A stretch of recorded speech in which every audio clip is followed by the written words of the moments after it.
From the Reporter, the paper of record for Delaware County's towns and villages, this is once again Off the Record, a quick look at the latest county news. I am Andrew Kantor, and this week we've got fun stuff at the county fair, buildings being sold, solar projects being approved, and a heck of a lot more. All that said, let's get to it. A lot of fun stuff came out of the Delaware County Fair, and look, to be honest, you're going to need to grab the paper to read about everything, see all the pictures. We do need to give a big shout out to all the mad dogs at the Demolition Derby. Those are the folks who were awarded for being the most aggressive drivers during different Derby events. So take a moment to appreciate that.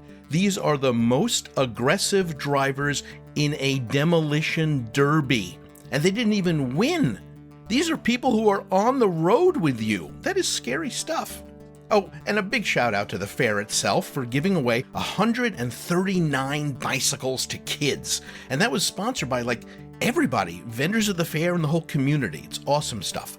Anyway, you can read a lot more in the paper. There's Miss Delaware County Fair, the winner of the Best Hay Contest, the Heroes Parade, and a whole bunch more. So go, grab the paper, check it out. Here's an interesting story out of Walton. So there's the riverfront there where a lot of people like to relax. But village trustees are considering putting up no trespassing and closed from dusk to dawn signs there.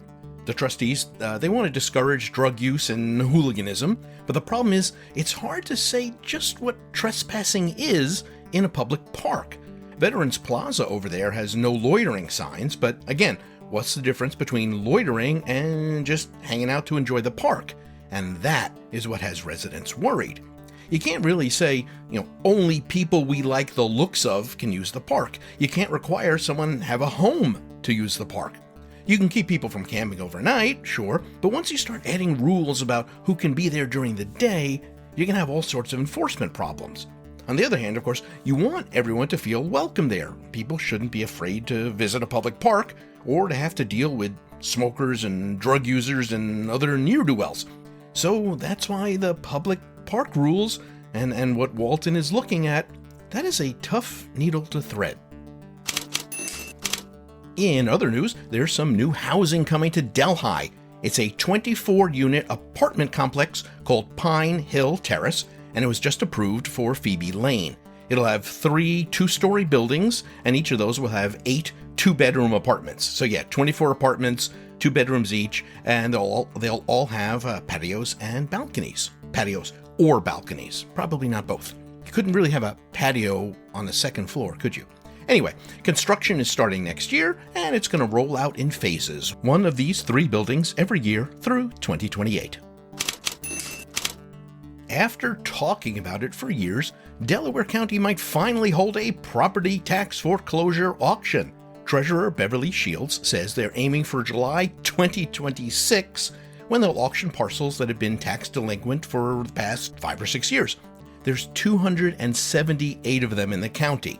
There are still some legal boxes to check, aren't there always? But assuming that happens, the auction is on.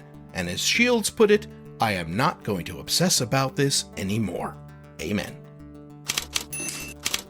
A buyer from Cooperstown just paid more than $262,000 for the old Department of Public Works building on Page Avenue in Delhi. He's planning to turn it into a hotel? He's thinking 40 to 50 rooms, including some long-term rentals. One small hitch. The whole thing sits in a floodplain, so he's going to have to raise it 6 feet off the ground, and he's still figuring out if there's any demand. Hey, at least it's back on the tax rolls. Hamden could be getting a big battery, and we're not talking the D-cells in Grandpa's Maglite. A company called EDF Power Solutions is proposing a large-scale energy storage facility on Cobb Cross Road. The idea is it'll store solar power during off hours, feed it back into the grid when demand spikes. And the system would be huge, 135 megawatts, which means the batteries could hold enough electricity to power something like 18,000 homes for a full day.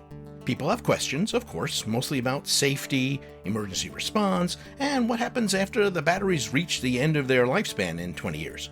The company has been pretty responsive. It's obviously not its first rodeo, and it's promised road use agreements, fire department support, and most importantly, a decommissioning plan so the town doesn't get stuck with a pile of dead batteries.